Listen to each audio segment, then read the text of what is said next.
Votre dernier Magdeleine, ça y est, on y est, c'est la dernière journée des fêtes de la Madeleine. Et à mes côtés, un indissociable de la fête, les représentants de l'Orchestre Montois.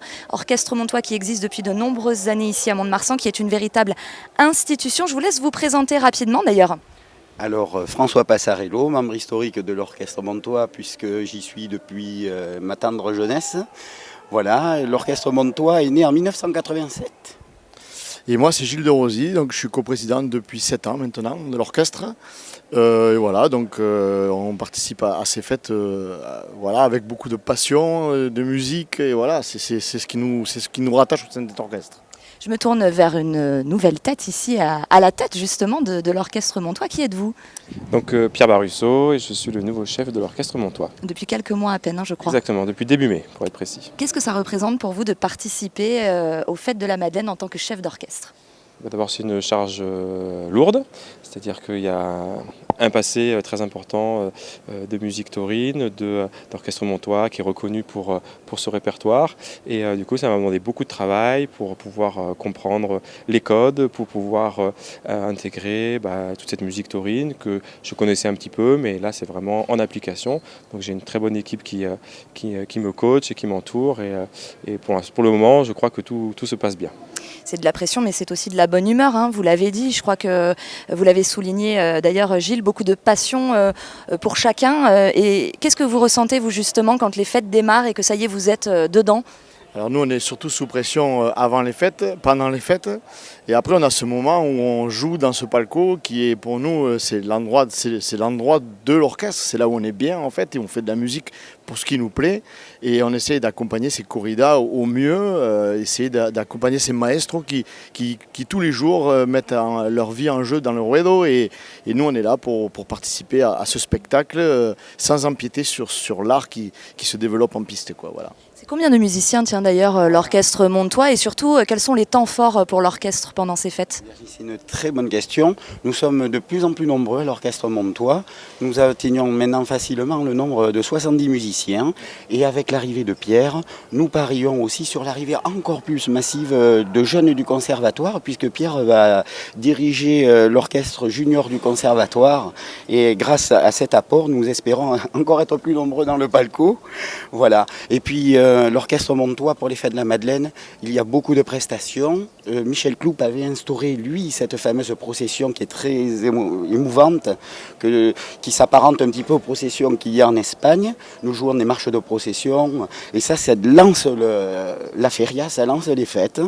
Et nous avons aussi un moment très important, c'est le concert de fin de feria, le dimanche soir, avant le feu d'artifice, où nous avons un grand public qui est là devant nous, et c'est aussi un bon moment d'émotion. Comme a dit Gilles, l'émotion est intense quand on est dans le palco, parce qu'effectivement on sent monter le niveau de l'orchestre.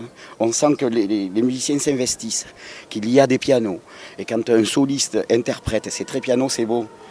C'est la passion. Et d'ailleurs, on ne va pas manquer ce grand concert ce soir. On rappelle que c'est à 22h donc pour clore les fêtes. Et donc ce soir, dimanche à 22h pour le concert de l'Orchestre Montois, je le disais, pour clore ces fêtes. Je vous propose de regarder un résumé d'un grand moment aussi qui s'est déroulé ici dans les arènes ce samedi soir. C'était l'Encantada des Bandas. C'est une nouveauté cette année. En voici quelques images.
À l'instant, dans votre Magdeleine, nous venons de revisionner quelques images de l'Encantada des Bandas. Ça s'est déroulé hier soir dans les arènes du Plumasson. Je suis sûre que vous y étiez d'ailleurs, monsieur Daillot. Chaud, c'était bien, c'était super. C'est une nouveauté, surtout c'est important de mettre de la nouveauté dans ces fêtes. Hein. Oui, de la nouveauté, puis les gens ils ont envie de rester, de partager encore plus. Donc ça nous a permis de rester un moment et de partager. On n'a pas envie de sortir des arènes, donc c'était très bien. On est dans la dernière ligne droite ce dimanche, dernière journée des fêtes. Comment ça s'est passé, monsieur Daillot? Quel est le bilan qu'on peut faire de ces fêtes Jusqu'à 2019? Jusqu'à présent, plutôt bien, parce que vous savez, on reçoit quand même 20 fois la population de la ville sur 5 jours. Il y a à peu près 600 000 personnes, donc il y a forcément un peu de stress. Maintenant, le dispositif de sécurité, de protection, etc. est parfaitement rodé. Il y a toujours une vigilance à avoir. La menace, elle existe partout. Hein. On a eu quelques parties de gifles, quelques petites choses qui n'y allaient pas. Un incendie, voilà. On a eu des choses forcément qu'il faut traiter, mais je tiens à remercier l'ensemble des forces de police et Farid Eba qui coordonne tout ça avec les services de l'État. Pour l'instant, et je touche du bois, on est bien. Et puis on a des gens qui ont la banane, il y avait du monde. Le mercredi, j'étais impressionné par le monde. En parlant aux professionnels, certains ont travaillé comme un vendredi. Donc voilà, tout va bien pour le moment. Qu'est-ce que vous retenez, vous, de cette Madeleine 2019 ? Plein de choses. Allez, 2-3 images. La cavalcade, 21 chars, une population incroyable. Intergénérationnel, j'aime bien le faire sur un char moi ou sur un. On vous a vu d'ailleurs, on vous a vu à l'image.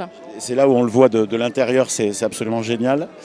La deuxième point, c'est la Feria des Pichounes au parc Jean Rameau. Là, on est carrément débordé par le succès. Il va falloir muscler un peu les équipes et leur donner un peu plus de moyens parce que là, les gamins faisaient la queue.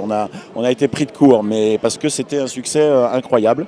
Et puis le troisième coup de cœur jusqu'à maintenant, bien sûr, la tauromachie, on a vu des choses, moi j'ai bien aimé tout ce qu'on a vu, mais c'est tout simplement Domingo Zapata, l'artiste qui nous tombe du ciel comme ça d'une autre planète, il vient de New York, de Majorque, il arrive la veille, il ne prévient pas, on le garde 3 jours, on ne sait pas du tout ce qui va se passer, tout d'un coup il nous pond une œuvre qui fait 10 mètres sur 2 dans les arènes, quelque chose d'improbable alors qu'il expose à Times Square, à Miami, à Venise, et qu'on s'attendait à ce qu'il nous fasse un pins ou un petit dessin, et il se lâche, et c'est un garçon très attachant, complètement barré comme on aime, et ça c'est un souvenir très fort.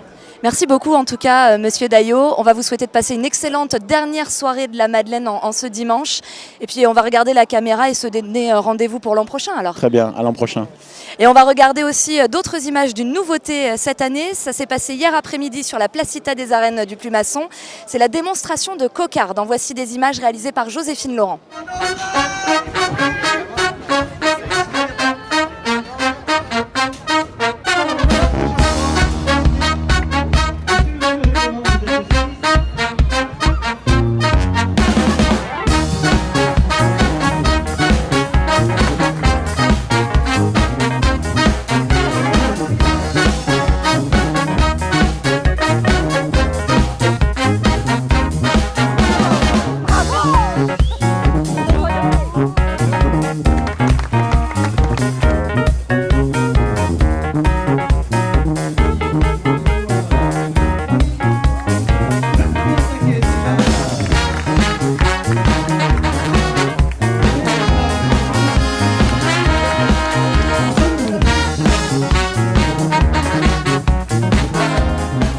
Succès, comme vous avez pu le voir sur ces images, pour cette nouveauté, la démonstration de cocarde sur la Placita des Arènes. Il est temps de retrouver le dernier épisode de L'Outruc des Way. Aujourd'hui, c'est avec Margot que nous allons faire le ménage de très bonne heure dans les rues de Mont-de-Marsan.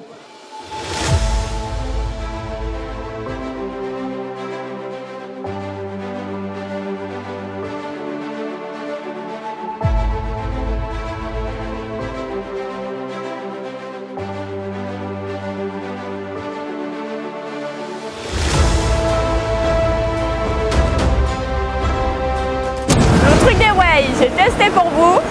Nettoyer les rues de Mont-de-Marsan.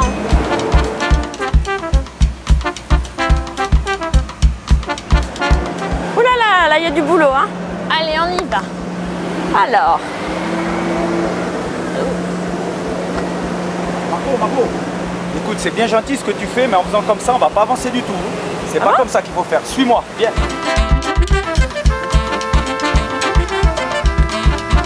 Alors là, Margot, tu vois avec la soufflette, tu souffles tout et tu nous mets tous sur le bord de la route. Ok. En accélérant. Allez, vas-y. Allez. Ah, Margot. Il faut que tu appuies, que tu sois tout sur le bord de la route. Allez, vas-y. Ok. Allez.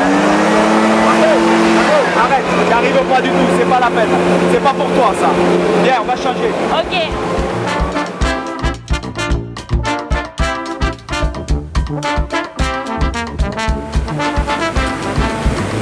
Ah.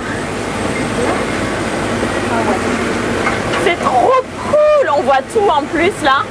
Oh là là. Et le siège est vraiment confortable. Ça vous dérange pas si je fais une petite sieste? Ah, c'était vraiment sympa ce petit tour là en balayeuse. Ouais. Écoute Margot, je pense qu'aujourd'hui on a vu un peu ce que tu pouvais faire et je crois que le meilleur outil pour toi pour la journée, Jim, donne-moi ça va être le balai. Voilà. Ok. Donc maintenant tu peux continuer à faire ce que faisait Jim. Je pense que c'est le meilleur outil pour toi. Bon ben merci quand même. Hein. Bonne journée.